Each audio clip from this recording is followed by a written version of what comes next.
Selamat siang, selamat bertemu kembali dengan Bu Puji, khususnya di dalam mata kuliah Hukum Perdata. Kali ini kita bertemu pada pertemuan kedua. Materi secara keseluruhan memang sudah saya share di dalam LMS. Tetapi di sini akan saya sampaikan dahulu beberapa hal yang mungkin saudara nanti pahami untuk mendapatkan poin lebih, bahwa materi kedua ini di dalamnya akan membicarakan tentang subjek hukum. Ya, apa subjek hukum? Ada yang tahu?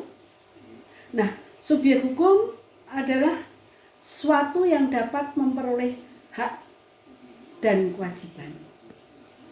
Ya, sesuatu yang dapat memperoleh hak dan kewajiban dari hukum. Jadi subjek hukum itu ada juga yang mengatakan subjek hukum itu ya pendukung hak dan kewajiban itu sendiri. Karena segala sesuatu yang memperoleh hak dan kewajiban itu diberikan hukum, maka subjek hukum itu ya hak dan kewajiban itu sendiri. Nah, di dalam materi kedua ini juga akan dibahas tentang yang dimaksud subjek hukum itu apa. Kita tahu subjek hukum itu dibedakan menjadi dua.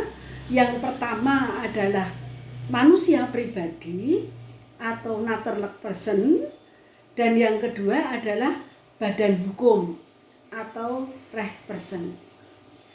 Dalam manusia pribadi atau natural person nanti akan dibicarakan siapa yang disebut dengan manusia itu.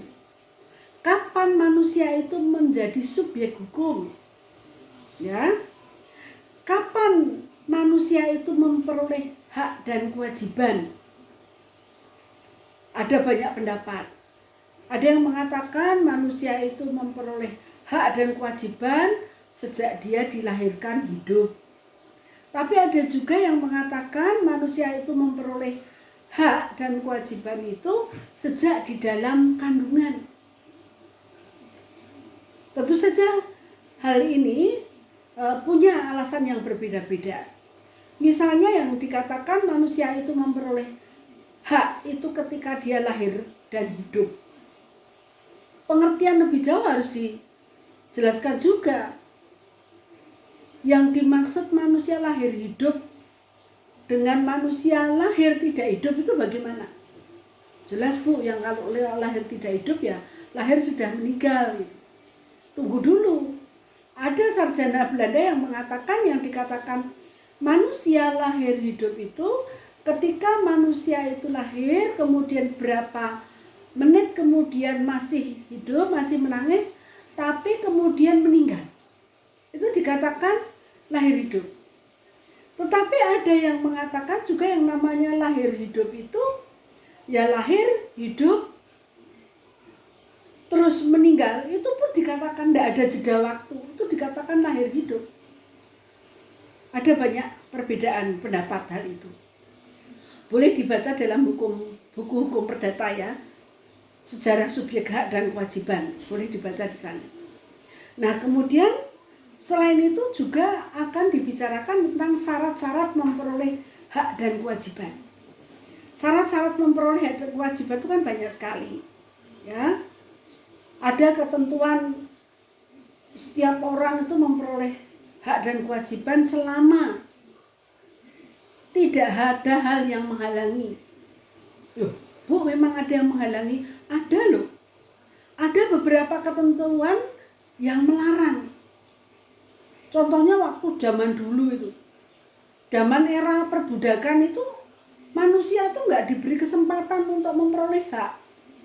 Orang manusia dijual seperti hewan kok, gitu, zaman perbudakan dulu.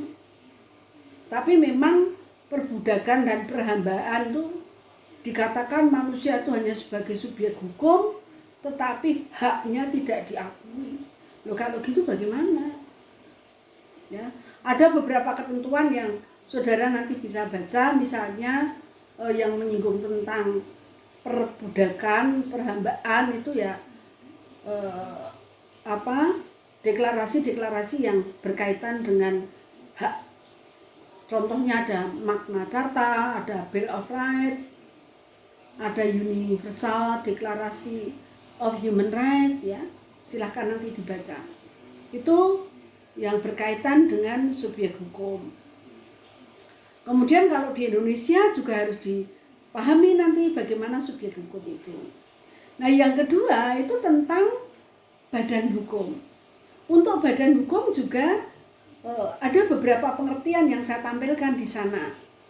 Secara umum memang yang mengatakan badan hukum itu ya perkumpulan atau organisasi yang oleh hukum diperlakukan seperti manusia. Loh, gimana Bu? Iya, yang namanya organisasi perkumpulan tapi seperti manusia. Karena apa? Perkumpulan itu diberikan kemungkinan untuk mengemban atau mendapatkan hak dan kewajiban. Padahal harusnya seperti yang tadi saya katakan dalam materi sebelumnya, dapat saudara nanti ketahui, yang namanya pendukung hak dan kewajiban itu kan manusia. Tapi di sini badan hukum itu diperlakukan seperti manusia, dia mengemban hak dan kewajiban. Ada beberapa sarjana yang memberikan pendapat tentang ini.